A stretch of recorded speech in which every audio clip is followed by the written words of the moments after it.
አየሁ ታቱ ራሷን የተነሳችው እጇ ላይ አምር ራሷን እኮ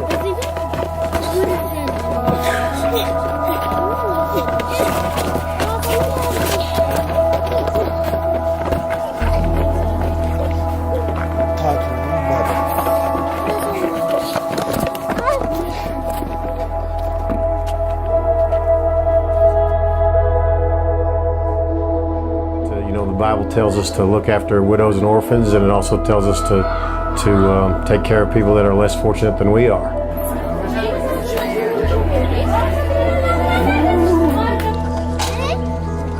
I just think there's help available in the United States, and if there's people like us don't come over here, there's not, near as much help over here. So the need here is just, there's no comparison.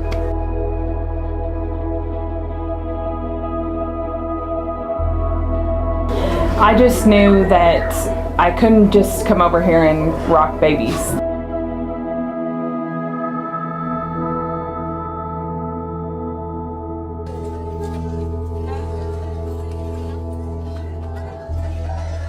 The kids here in Kora are not educated.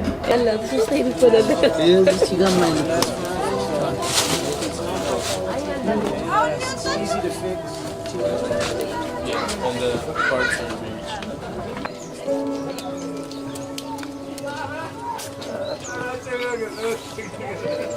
It's actually free to go to school here, but you have to be able to pay for your uniform and food and your textbooks and your pens, and the average income in Kora is about $20 a month. The uniforms cost $30 to go to school, and so they can't send their kids to school. It's eat or school.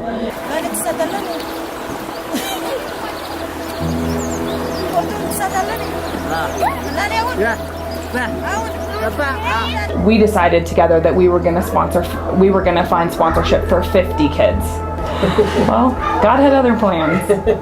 So we actually ran alongside of another ministry here in Kora that basically they called us in November of last year. They said that they were getting ready to close their doors and they were sending all of the kids back to the trash dump, and asked us if there was any way that we could take them into our program or find somebody that could, so they didn't have to do that. They have 375 kids.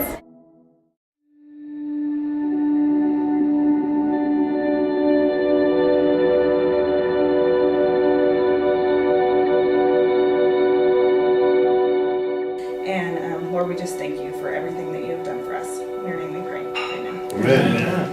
Go.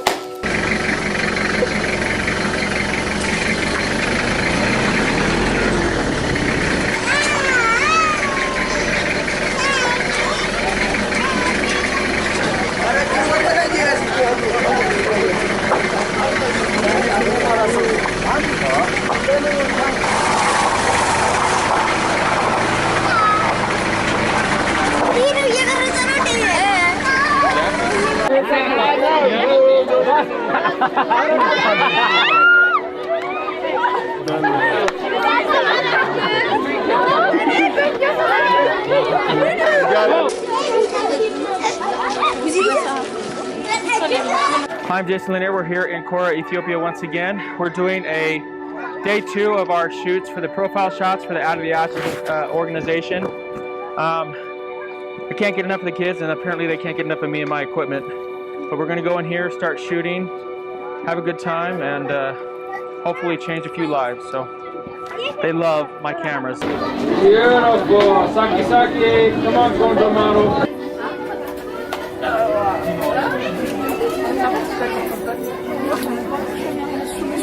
ያደረገችልን ነገር በሙሉና ሁሉ ጊዜ እንደምጸልይላት አይደል? What size shoe is he? Okay, Ethiopia magazine. Thank you.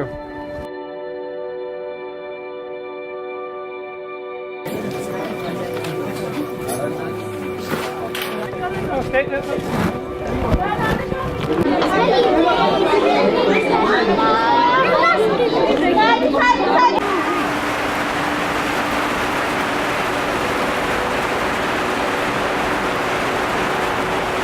So we're we're sitting here, we're inside of a little shack inside of the compound for the Out of Ashes, and we just got a torrential downpour hit.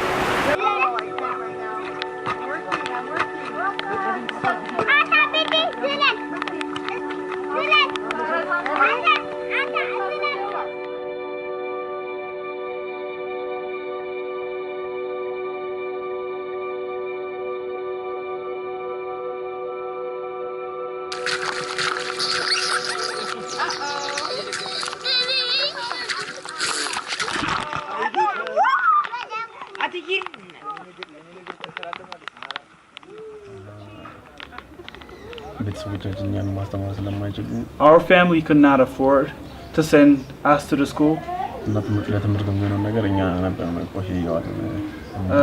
We are the one who provide for ourselves by going to the trash dump. I go to trash dump in the afternoon and I go to school in the morning time.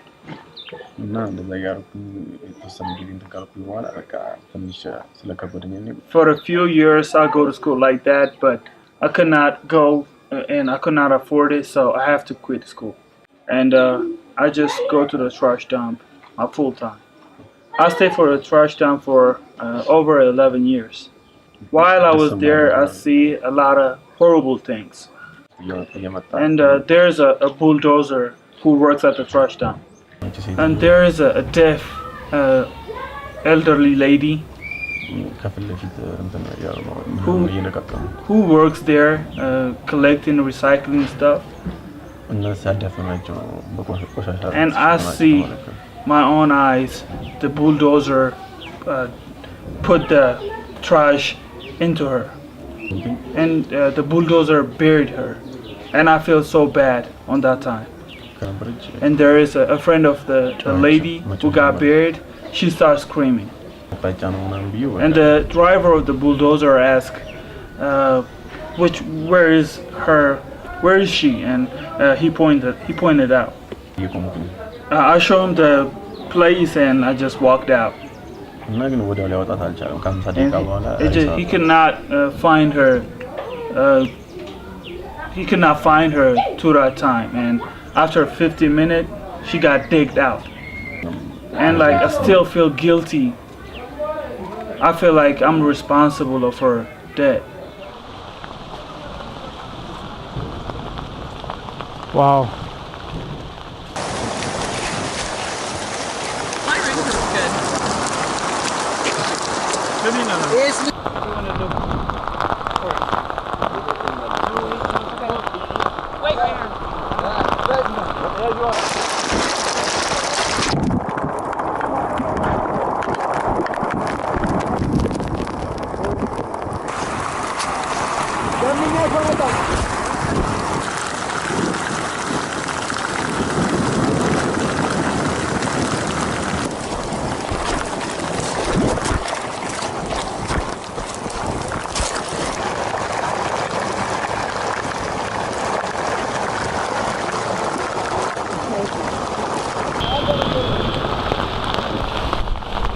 Those poor people over there looking for food in the middle of a freaking typhoon.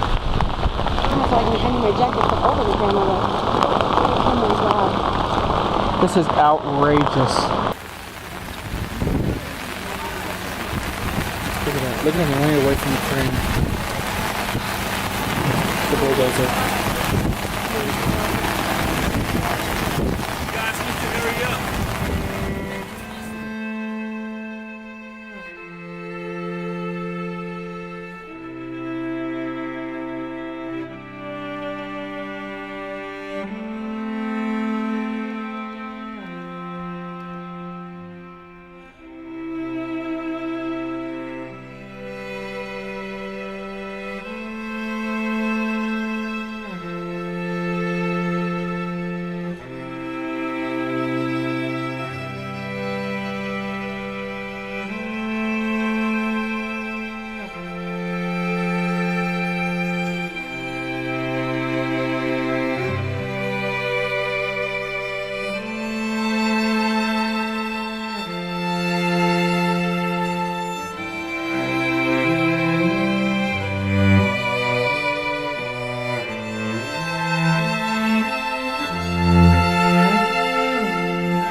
think education is a key to breaking the cycle of poverty.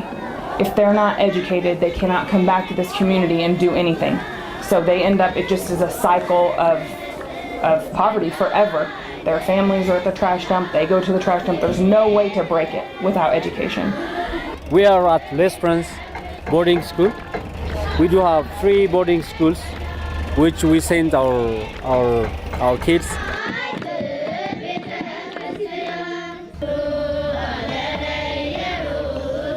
Comparing it to Cora and where we were, you know, it's so much more peaceful. You can hear the birds, and it's pretty. It's very pretty. You know, I can imagine if I was a kid in Cora or at the trash dump. I mean, this really would be almost like heaven. Yeah, sure. You know, I don't smell sewage. I'm not trying to be funny or mean. It's just the difference is incredible. And I think for the people watching the video, and I don't blame them. You guys, if you haven't been here, you're not going to understand. And we're going to try to show you in the video as much as we can. But it's a world of difference. Yeah. My name is Masala Mahari. Masala Mahari, and what do you do here, sir? Yeah, I am the head of education and training department of the organization. Fantastic. Now, how has your experience with the Out of the Ashes organization been? They brought children here. We have good attachment with them because you know those children who they bring needs more attention. As you know, they are coming from different situations. So we work more to guide them in the school compound. So you would say that it's been a good experience for you working with them? Yeah. Thank you so much for coming and visiting us. You're so welcome. Come again. We will. The reason I think she wants to do the education so much is she's really focused on a hand up instead of a hand out.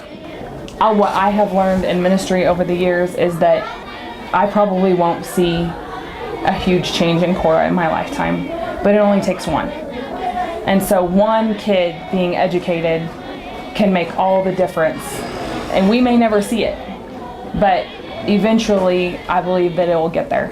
You know, we're teaching you to fish so that you can feed yourself forever. And so,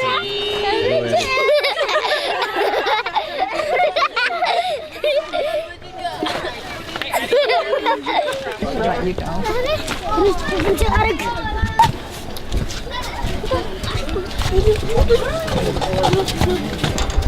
Me too, around the bed.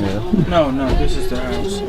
Heavenly Father, we just come here today because you've sent us. And Lord, you tell us in your word to help the orphans and the widows and everyone in distress. Where we differ from a lot of sponsorship programs is sponsors come and they visit and they build relationships. Like all these people haven't been here yet. They've never met their sponsor kid family. So these are the sponsors that are actually visiting the kids that they sponsor their homes? Yes, they're home. That's fantastic. We're Scott and Laura Shores, And where are you guys from? Pennsylvania. Is this your first trip to Ethiopia? Yes.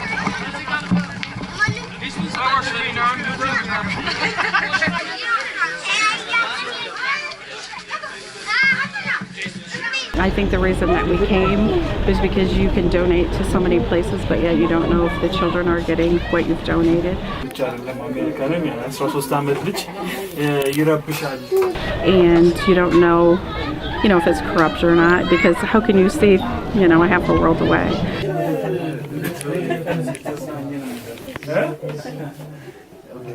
The two of us and our kids have 8 children that we sponsor here, and our goal was to come and meet each of them and follow our money.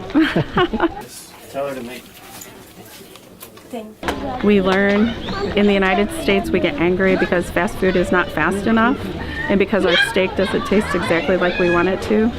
But here they're going to serve us coffee, and that's the best that they have. So she's like, you change your perspective. You learn a lot, and we are learning a lot. Yeah. It's not like any other ministry that you've ever seen as far as putting every penny to the kid. We couldn't do it without our sponsors.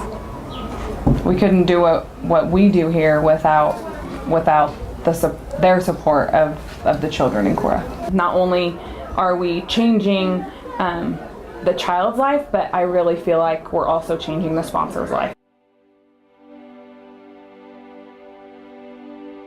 So I came to Ethiopia thinking that I could help them, and they've helped me more than I could ever imagine helping them.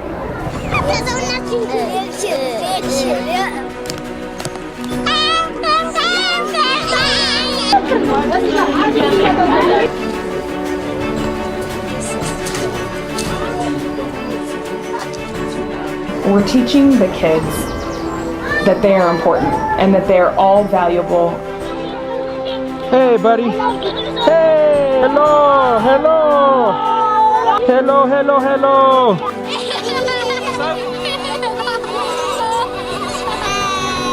And that they need to have some ownership, and they need to have dignity, and they need to know how to take care of themselves. Malachi tells us that when we give to him, you know, he'll open the floodgates of heaven and pour out so much blessing, you will not have room enough for it. And there's this project right here is a testament to that scripture.